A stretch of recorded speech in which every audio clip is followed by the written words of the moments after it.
Hola jóvenes, el día de hoy vamos a hablar acerca de los factores internos que propiciaron la independencia de México y en esta ocasión nos vamos a enfocar a las reformas borbónicas.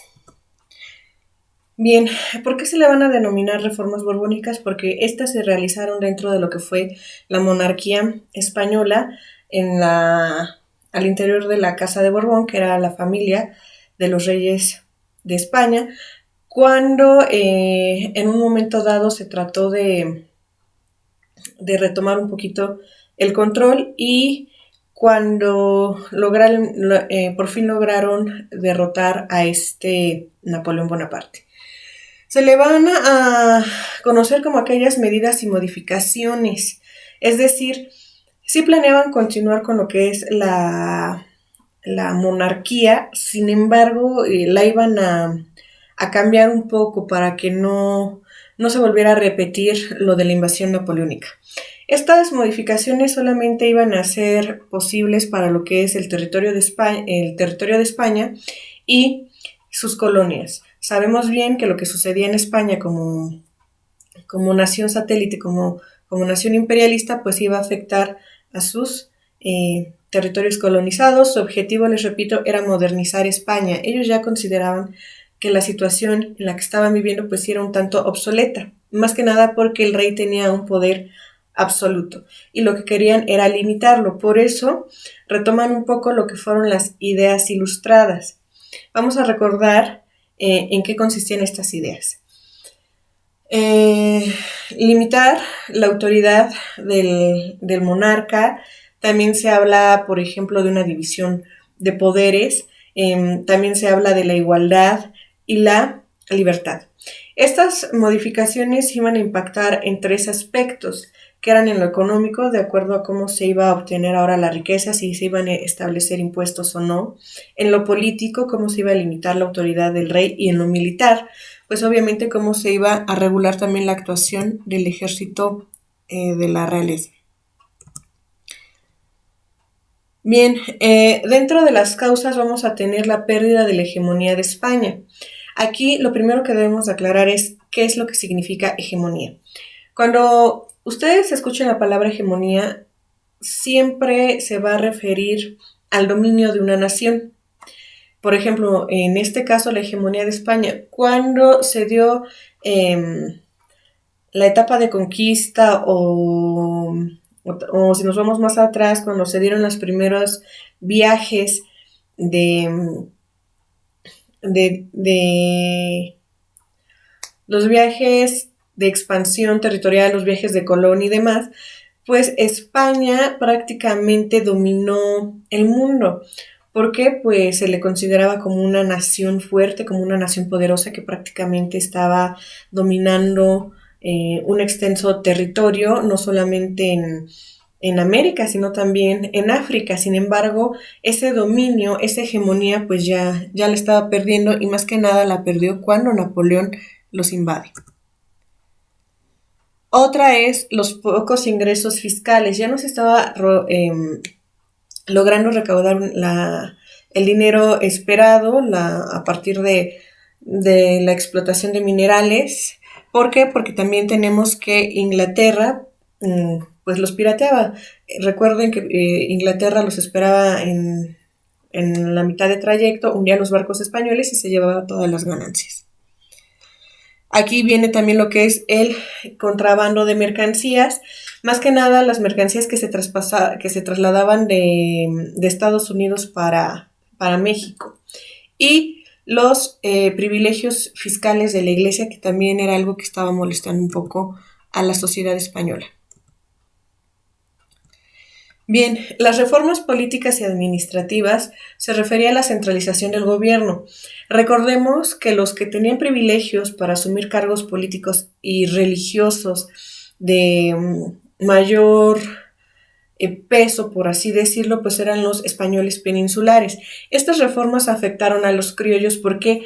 Pues porque ellos, con tal de avanzar en la escala social, por así decirlo, pues se dedicaban a comprar los cargos locales. Por ejemplo, aquí en su momento, lo que era la Nueva España, si un criollo quería ser cardenal, vamos a ponerlo así, pues pagaba un cierto soborno, o si quería ser capitán del ejército tenía que pagar un cierto soborno para que le dieran ese cargo. También crea dos nuevos virreinatos en América, el de Nueva Granada y Río de Plata. ¿Esto a partir de qué? De la división del Perú. Y también implementa el sistema de intendencias. ¿Esto qué significa? Crea una nueva figura política y administrativa para poder controlar más al territorio y convierte a los indígenas en tributarios. ¿Esto qué significa? Que ya los indígenas tenían que pagar impuestos a los españoles. Bien, dentro de las reformas militares tenemos que que con la invasión napoleónica se hizo evidente que el ejército español pues le faltaba más preparación, así que se dedicaron a modernizar y reforzar.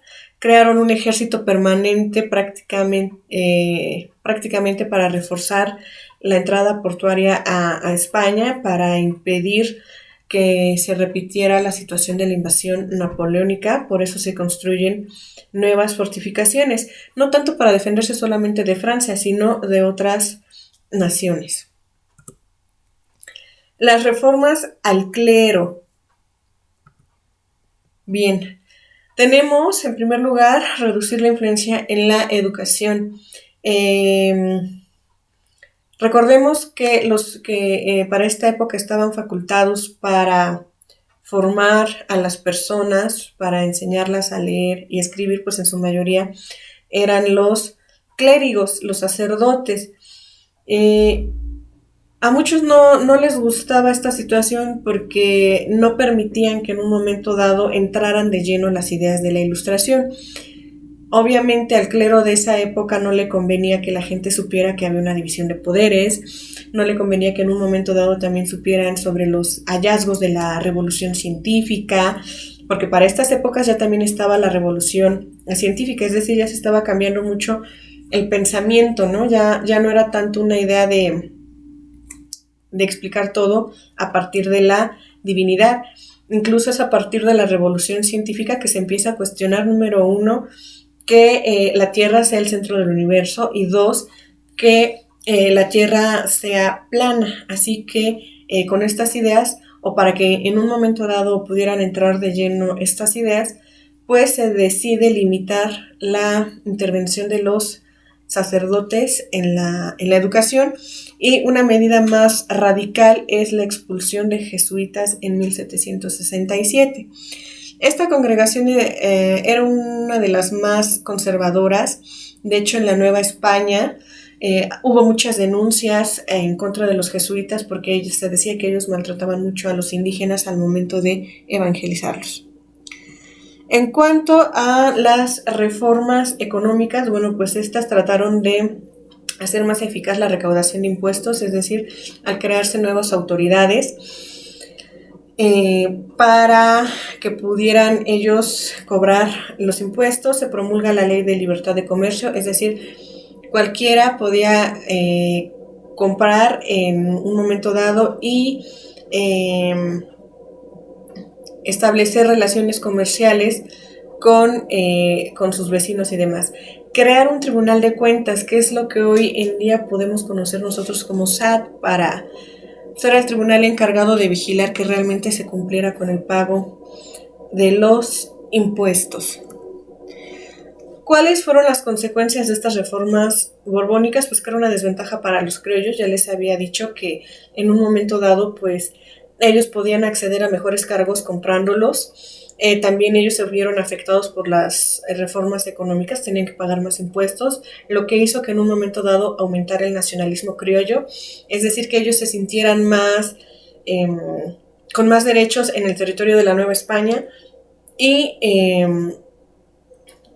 de hecho ellos empezaron a cuestionar, los criollos cuestionaron mucho la legitimidad de la conquista, pues decían que los primeros españoles que llegaron actuaron de una forma irregular, poco ilegal, y que en un momento dado los españoles peninsulares no tenían derecho de estar en la Nueva España. Por eso es que también reforzaron el culto a la Virgen de Guadalupe como un símbolo del criollo y del criollismo y del mestizaje. Así que exaltaron el pasado indígena. Sin embargo, algo muy peculiar, pese a que exaltaron al pasado indígena para hablar de Moctezuma, de Huitzilopochtli y demás, pues los criollos ignoraban la situación de los indígenas, así que solamente el culto a la Virgen y la exaltación del pasado indígena pues era como una estrategia para poder movilizar a la gente en contra de los peninsulares. Bien, una vez terminada la explicación, por favor realiza la actividad de rúbrica. Nos vemos pronto.